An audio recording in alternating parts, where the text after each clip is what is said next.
Now we are finally ready to start working with Adobe Illustrator, and this is the basic layout.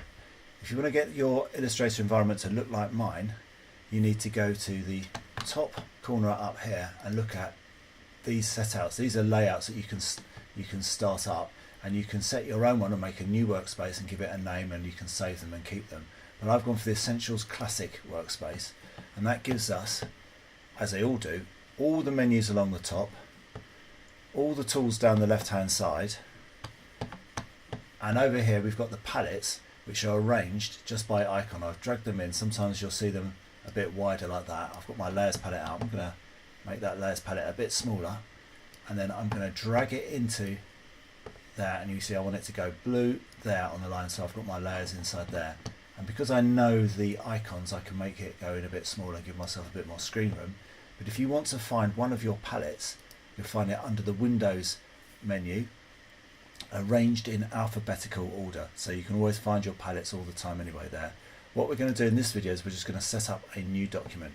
So if I go to File, New, it comes up with a range of options for me. Do I want to work mobile? Do I want to work web? Do I want to work for print, film and video, art and illustration? We can go for art and illustration. The size actually doesn't really much matter. If you want to, because we're going to be messing around with the size and changing it later. But there is one thing that we really do want to make sure of, that we are working RGB. Even though we're going to be making artwork which could be printed out later, we always work in RGB and then convert to CMYK, or the printing color space, later. So always make sure that you're working in RGB. If we click on more settings here, it says, do you want your images, your raster effects, so that's bitmaps that we pull in, to be at 72 dpi or high at 300 pixels per inch. We're going to go for high because we're going to print out later, and we are going to incorporate a bitmap when we do our wood grain effect. But for now, let's just set it up to be the same dimensions as an A4 piece of paper.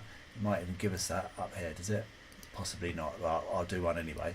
So that's 211 millimeters by 297. So that's how wide it is, that's how high it is, and we're working in RGB, and up comes the document and we're ready to go.